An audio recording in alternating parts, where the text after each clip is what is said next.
February 4th, 2016, 3:30 p.m. A high-security printer on the 10th floor of Bangladesh Bank suddenly stopped. A small problem that no one paid attention to. But at that very moment, the biggest bank robbery in history began. No doors were broken into, no guns were used yet. Almost $1 billion was stolen, all with just a few clicks. This was no ordinary robbery. This was a cyber attack, where the weapon was not a gun but rather code. A few months ago, a simple email came to Bangladesh Bank, a job application or CV. It looked very simple, but this file was a trap. The moment that file is opened, an invisible virus enters the entire system, slowly and silently taking over the entire banking network. Hackers could now see everything. Who was logging in and when, how transactions were made, everything. They were just waiting for the right moment. After a month of observation, they realized that there was only one way to steal money from this bank: through the SWIFT system. SWIFT is the world's most secure transaction system that is almost impossible to break, but hackers didn't break the system, they broke human error. February 4th, 2016. The last working day. Just then the hackers entered the system again. This time, for the last time. Using a month's worth of information, they directly took over all access to the SWIFT terminal. Now they have it in their hands. Then the biggest step begins. One payment request after another is sent. A total of 35 transactions, each of millions of dollars. A total amount of about $951 million. This money did not go directly. Everything was sent to the Federal Reserve Bank of New York, where the Bangladesh Bank's reserves were kept. Everything was done with absolute calculation. Friday in Bangladesh, meaning weekend. No one will be there, no one will watch. And the printer that suddenly stopped was also part of their plan so that no one could understand anything in real time. The next day, as soon as the bank opened in New York, the transactions began to be processed because everything looked perfectly legitimate. New York didn't know it was a hack.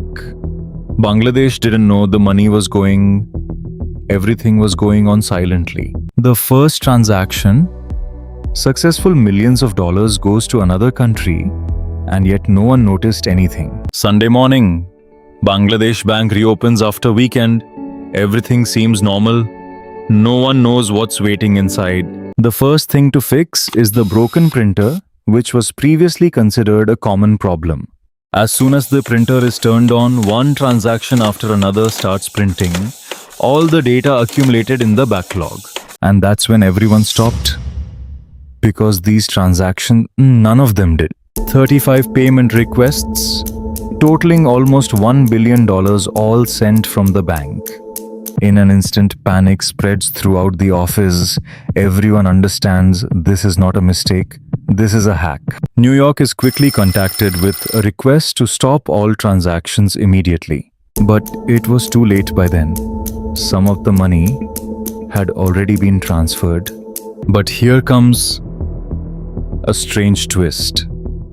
Not all transactions were successful. Out of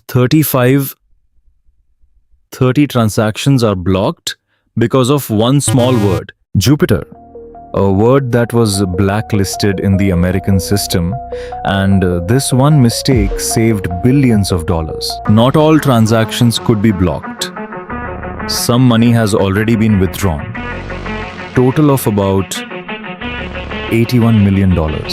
This money went into a few bank accounts in the Philippines that were created a long time ago. 4 accounts, only $500 deposit each. Month after month, no transactions. And suddenly, crores of rupees flowed into these accounts, which is why it is natural for anyone to be suspicious. But here too, the hackers' timing was perfect. It was Sunday, banks were closed. And the next day, Chinese New Year, which means a holiday again. Within these 2 days, it's all over. Before anyone can do anything, the money disappears. First, the money is sent to a remittance company, then to the casino. There, the money is converted into cash, and it becomes almost impossible to track. Bangladesh Bank tried to return the money, but these $81 million are lost forever. After the incident, an international investigation began.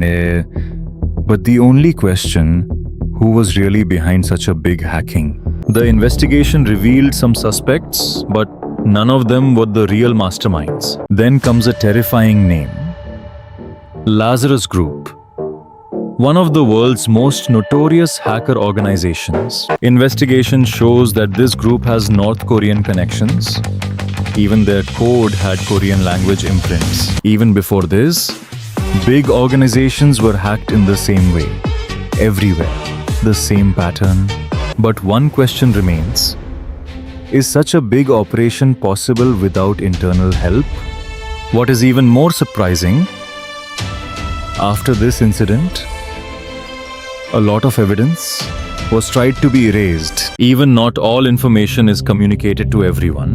Many things are suppressed.